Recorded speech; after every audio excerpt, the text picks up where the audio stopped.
Sarah O'Donovan is here. How are you getting on? I'm delighted to say that I have good news to report about Cork Hurling. Cork Hurling is back. Cork City, we understand, is also back. Absolutely hopping yesterday at lunch. Lads drinking pints of Guinness, and I believe it was firmly down to the hurling. It has to be. Does Cork City as a whole just get this massive bounce off even one win for the Cork Hurlers?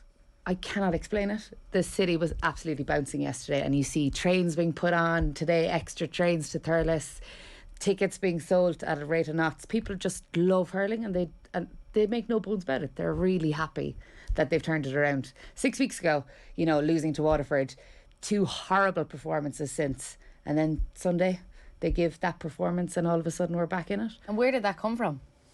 Kieran Kingston said he doesn't know. He said if he could bottle it he would. Nobody knows, but it was just the likes of Conor Lehan really epitomised the performance, getting back, getting the hook on, a real urgency to get back. The likes of Mark Coleman, pacing, pelting back to get ball to kind of support their team. And Patrick Collins didn't look exposed the last day. There was 6-8 players getting between the goal and the man. The Waterford lads didn't have the space. Then the half forward line, Seamus Harnedy, 5 points. Yeah, he's immense. Yeah, I loved his interview after, because that's, I know Nathan Murphy was asking me about Corkness, and Seamus Harnedy being like, how dare ye consider that we were outsiders? That's Corkness after 3 horrible performances, to come back with that kind of response. It does suggest that maybe all the negativity around them was something that they did tap into, that they read, that they listened to, and channeled it into something positive at the weekend. You'd hope so, because all anyone is looking for is the level of work rate and the commitment that other teams regularly show. Kilkenny continuously show work rate even if the performances aren't technically good enough to win games. Nobody questions that, but with Cork it's always technically good enough but don't have the heart, don't have the commitment. And at a certain point you have to go, right, why am I here? Why am I turning in the process continuously? Why aren't I showing up on the day? And I suppose for Cork fans to see that finally on Sunday was due time. Go ahead. I was just thinking, we all had them as All-Ireland contenders. So then when we first seen these performances over the last few weeks, you're wondering what's going on here. It's not that they don't have the talent or, the management there. They have it all, but it's just not clicking. So sometimes, as Owen said, when you have these defeats and people are putting them down and, you get that bit of hunger and fight in you to say, look, we need to sort this out, because they can do it. They prove time and time again. Last chance saloon again, though, for the likes of Conor Lehan. He was out of the panel last year, brought back into the panel this year. That game was a do-or-die game for him, and he stood up again. He's like Lazarus. He just won't go away, So certainly for a couple of players like that, I think, who felt another straight poor performance would have been the end of them, and they weren't coming back from that. So certainly last 70 minutes and they put it all on the line. There was a switch in the game plan, most obviously, as well, just a very simple, direct style that I think the opposite of that was highlighted so much, especially in the Limerick game on the first weekend of the Munster Hurling Championship. Is that the new Cork now? Is it just, did they really feel that the first couple of weeks just didn't work, and now they've just thrown the baby out with the bathwater, tactically anyway, and it's worked? Yeah, well, look, Liam Cahill said afterwards that Waterford weren't direct enough, and that's why the likes of Desi Hutchinson didn't get on ball. So Cork flipped it. Waterford were incredibly direct in the league final, got loads of scores out of it. Cork did the same. Alan Connolly is so robust inside there. He's so hard to manage. Why wouldn't you give him ball? Tim O'Mahony, a couple of weeks ago, I was saying, lads, Tim O'Mahony's a forward, out and out. And it was a real frustration that they were allowing him to play wing back, or not necessarily allowing him, forcing him to play wing back. The lad is he's a goal merchant. He's so good at cutting through the centre. Why waste him back there chasing after lads who love doing the exact same as he loves to do? So even that flip, on 40 minutes to bring him in, a different target man, a different option, it was class. I find this really interesting now, because as Aisling said, this is a team that got an All-Ireland final last year. This is a team that was in the league final. It felt they underperformed in the first couple of weeks. It doesn't feel to me as if the ideas of this Cork management are all bad. It doesn't feel like everything that they've thought about before last weekend is all bad. So there must have been some sort of rationale to Tim O'Mahony playing at the back, for example. It obviously worked really well throwing him into the forwards at the weekend, but you'd wonder where they tried to go for last year's version of Kyle Hayes a little bit with Tim O'Mahony at half back potentially. Well, you know what? It wasn't working, and they stubbornly kept at it for 3 games, and we were exhausted, saying, lads, like, if you're being told it's not working, don't, cement your boots and not move out of the spot. And that was probably the most frustrating thing about the Cork management setup, was like, why are you playing Mark Coleman at centre back when he evidently is not a centre back? He goes back into wing back the last day, and he's so comfortable and he's urgent and he wants to be there.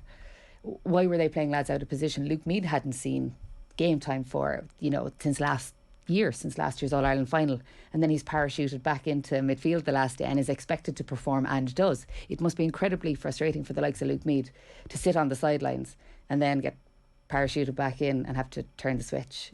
That's a confidence thing that I'm really impressed by the likes of Luke. He was brilliant. So young, but like he was in the stand practically. He just wasn't in contention at all, and 3 games later he's parachuted back in and expected to do a job. So fair play to Luke for showing up again for Cork, having had to sit there, in the cold for so long. You mentioned Waterford not getting the most out of their forwards. The likes of Niall O'Leary, Sean O'Donoghue had brilliant games at the back. Is it much down to them as it is down to what Waterford tried to do? It was organisation, though. It was that Dara Fitz and Luke Meade in the middle were breaking up so much ball that the backs had so much time to be able to get organised. And I know the lads on Sunday game highlighted touch tight.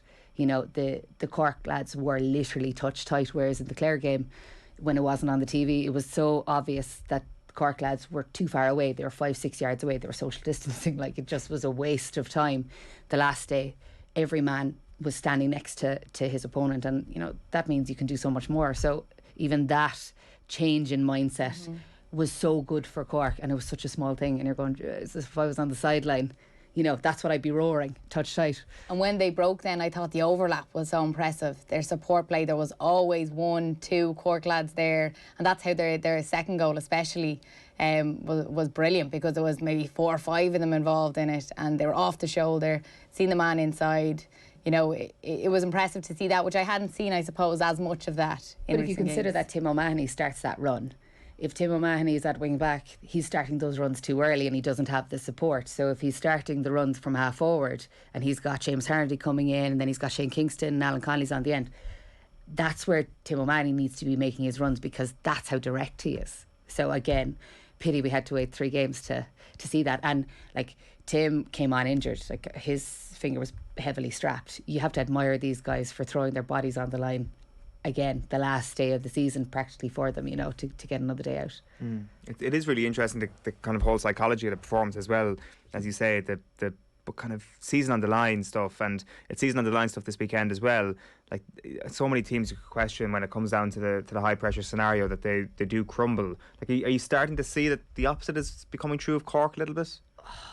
Lads, one swallow doesn't make a summer, But, from Tip's point of view, Noel McGrath's interview after their loss to Limerick, he was so incredibly disappointed. I thought that Tip team looked really, really polished for 55 minutes against Limerick, and I think they won't want Cork to go through, regardless of what happens, regardless of whether Waterford beat Clare. Tip are absolutely gunning for Cork. So, this is probably the hardest one now for Cork. I would say Cork losing to Tip would be worse than Cork losing to Waterford. Because you hate honest. Yeah. But even from the point of view of, going to the well, getting that performance against Waterford and then not being able to back it up against Tip, who are essentially, on their way out. I wouldn't even be too worried for Tipperary at the moment. A lot of people were saying after some of their performances, where are they at? And they've lost a few players, the more experienced players, a lot of young blood coming through. Yes, I suppose at this present moment they're not where they used to be, but I think it's positive for them in years to come. They've a lot of the young lads coming through, and their performance against Limerick was something to talk about. So yeah, I do think they put up a good game, but I think Cork would be. You would like to think. You would like to think, but we never think anymore. You just don't know. We're 18 years without a title. That's a long time in sport. But is that actually something that those people drinking pints in Cork City yesterday were thinking? It's like, we're back, we can actually contend for this All-Ireland. I think that they know that the group of players is there who are skillful enough and technically, you know, able enough. But I just don't know if the fight is there, and that's what everyone is hoping, that the commitment and hunger is there. Is that it though? Is that the only gap in your view between Cork and Ultimate Glory? I think we'd need a couple of those Limerick lads to stay on the bench that were on the bench the last day as well, like Aaron Glan, Cian Lynch, Peter Casey sitting up in the stand for Limerick the last day. There's just so many superstars for Limerick is the problem. That's the thing. I suppose this Cork team, you know, has come up alongside a team that is fundamentally solid in every aspect of its play, and they're able to switch Kyle Hayes from wing back to full forward, centre forward. You know, those moves this year have really helped Limerick again, and they've even galvanised them further. So Cork can go as far as Galway and Kilkenny can go, but I don't know if anyone can actually take Limerick's crown. 3 in a row, lads. You know, like Limerick aren't naive. They know what they're about this year, and it's definitely doing the treble. Because Justin McCarthy was making the point that he reckons there was a gulf in class between the two games that we saw at the weekend, between the Cork game and the cracking game between Limerick and Clare. Is that what you think as well? That there's almost a top 2 in Munster at the moment. Like, we should accept here that like things have changed so quickly, where we were saying there's a top 2 in Munster, nobody's going to get close to Waterford or Limerick. Yes. They're the top 2 in Ireland, and now all of a sudden I'm asking you, are Clare and Limerick the top 2 in Munster? So this is a very fleeting thing, but on the evidence of last Sunday, is that the reality? If I'm being very honest, I enjoyed the Limerick-Clare game more than I enjoyed the Cork-Waterford game. Maybe it's a lack of, or there's a discomfort in watching your own team play. I'm sure you hated watching Cork. The season on the line stuff. Yeah, you know what I mean. It's like 116 to 115 going down the straight, and you're thinking Cork are going to fold here. So, from a point of view in Limerick and Clare, I did think there was more aggression there. I did think there was more intensity. There was a better standard in that game, and I suppose the scores were better in that game. You know, it wasn't as loose, because a lot of the scores in the Cork and Waterford game were quite loose. You know, Patrick Collins gets a score from his own 20. We didn't see that same fluidity, bar Garrow Hegarty's obviously little canter up the sideline there early on, a nice loose score from a turnover, but it was certainly much more aggressive. And then Clare, Peter Duggan wasn't really in the mix the last day, so you're thinking Clare certainly have kind of more, I suppose, more ammunition than Cork and Waterford. And they have a level to get to even above what we saw at the weekend. They absolutely do. And like Tony Kelly, lads, he was unmarkable. And I suppose that's the other thing. You know, there was 2 big talking points, Garrow Hegarty and Austin Gleeson, and how they were involved with the referee. And there was the sense that, you know, reputationally, is that attracting them to referees? And then, you know, it was suggested that Austin Gleeson was being targeted by the Cork lads, you know, to get yellow cards and stuff. But I'm like, how come nobody ever targets Tony Kelly? You know, he scores 16 points, but, you know, he's the one who doesn't get involved. And I think that's something that kind of shows the difference between the Tony Kellys and the Austin Gleesons and the Garrett Hegartys in terms of attracting attention. But is there a point in that, in the Tony Kelly temperament versus the Austin Gleeson temperament? Who would I rather have on my team? But yeah, and like, is there, at the weekend, you've no sympathy for Aisling Gleeson? No, I don't. I genuinely don't. The second yellow, no. No. Look, there's.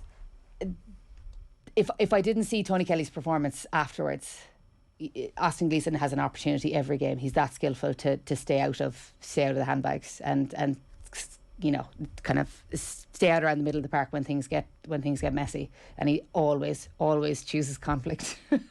And that's so incredibly obvious.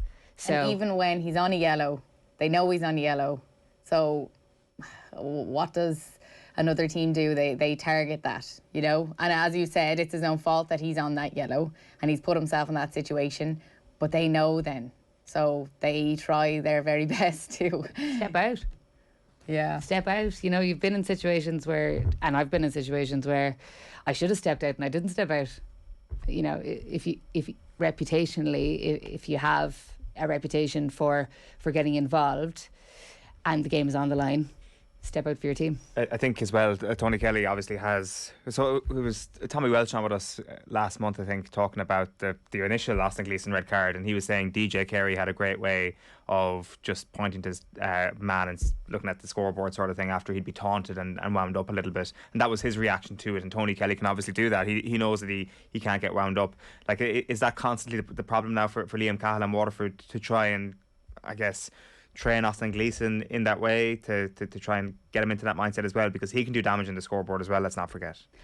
It's not about training him. It's Aisling Gleeson is 10 years down the line now. He's no longer a fresh bio. Like, he's well tuned into what the game requires, and I think Liam Cahill's in a very difficult position because every team needs Aisling Gleeson because of what he can do on the scoreboard, but not every team needs him for the lack of discipline. And